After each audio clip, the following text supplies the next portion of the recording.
It began as most unsettling stories do on an ordinary day. I had recently inherited my grandmother's house, a sprawling Victorian relic nestled in the woods at the edge of a small New England town. I hadn't visited it since I was a child, and my memories of the place were fragmented. The gnarled oak trees, the scent of lavender in the garden, and the creaking sound of the old rocking chair on the porch. I decided to spend a few weeks there to decide whether to keep it or sell it. The house, though charming, felt strangely alive when I arrived. The air inside was thick, carrying a musty, oppressive weight that seemed to seep from the walls. I chalked it up to years of neglect and got to work cleaning and airing out the rooms. By the end of the first day, I was exhausted but proud of my progress. I settled into the old master bedroom, where the antique four-poster bed still stood. The night was silent, except for the distant hoot of an owl, and I fell asleep quickly. The first strange event happened the next morning. As I brewed my coffee, I heard the unmistakable creak of the rocking chair on the front porch. My heart skipped a beat. I hadn't noticed anyone around when I arrived, and the house was far enough from the road that a visitor would have had to go out of their way to find it. I grabbed a flashlight and cautiously stepped outside. The chair was still, gently swaying in the morning breeze. There was no one around, just the endless trees casting long shadows in the early light. I convinced myself it was nothing. Maybe a stray animal had jumped on it. I returned to my coffee and continued with my day. But as the week went on, the occurrences became harder to ignore. I would hear faint whispers at night, indistinct murmurs that seemed to come from the walls themselves. Doors I was sure I had closed would be ajar in the morning, and the smell of lavender would suddenly waft through the air, though the garden outside was overgrown and barren. One evening, while sorting through a box of my grandmother's belongings in the attic, I found a journal.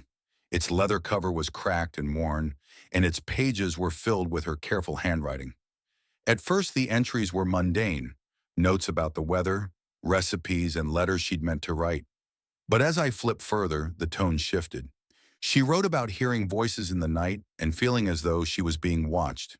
She mentioned the shadow in the garden and how it seemed to move closer to the house with each passing week.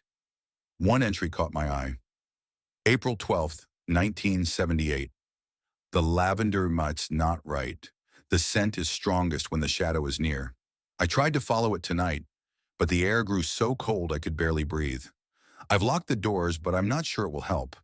I've been thinking about calling Father Dempsey, but what would I tell him? That my own garden terrifies me? I'm losing my mind. A chill ran down my spine. The lavender smell. I'd noticed it too. Was it just a coincidence? Or had my grandmother been tormented by the same strange presence that now seemed to haunt me? That night I dreamt of the garden. In my dream, I was walking among the tangled bushes and overgrown flowers when I saw it. A tall, shadowy figure standing beneath the oak tree. Its form was indistinct, but its presence radiated malice. I tried to run, but my feet wouldn't move. The shadow glided toward me, and just as it reached out a long, spindly hand, I woke up, gasping for air. My room was freezing, and the faint smell of lavender lingered in the air.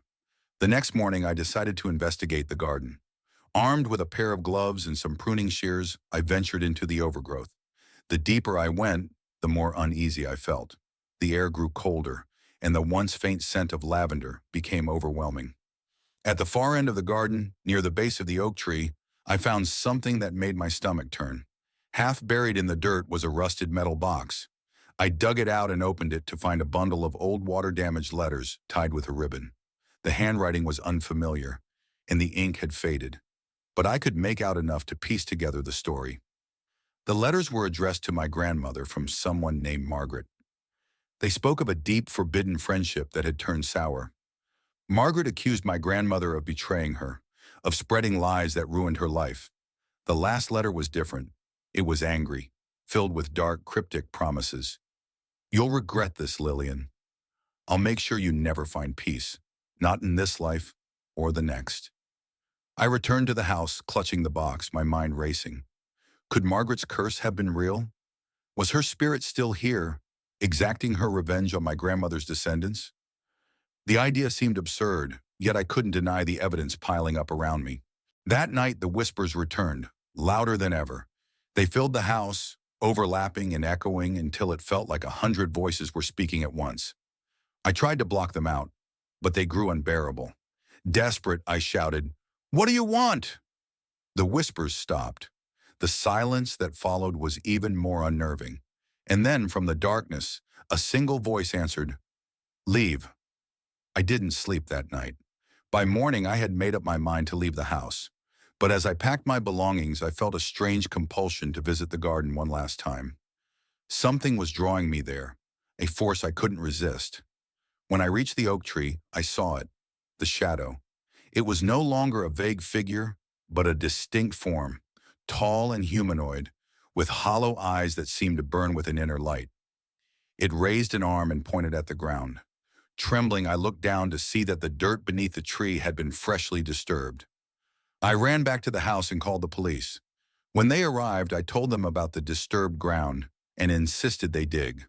The officers exchanged skeptical glances, but humored me. Within minutes, they uncovered what I had feared most: human remains. The body was too decayed to identify immediately, but I knew it had to be Margaret. The discovery made headlines in the small town, and the house was sealed off as a crime scene. I stayed in a hotel, hoping to put the entire ordeal behind me, but the shadow hadn't finished with me. A few nights later, I woke to find the lavender scent filling my hotel room. My heart sank as I realized the whispers were back, faint but unmistakable. I wasn't safe, not here, not anywhere. The shadow had followed me, and I knew it wouldn't stop until it claimed what it wanted.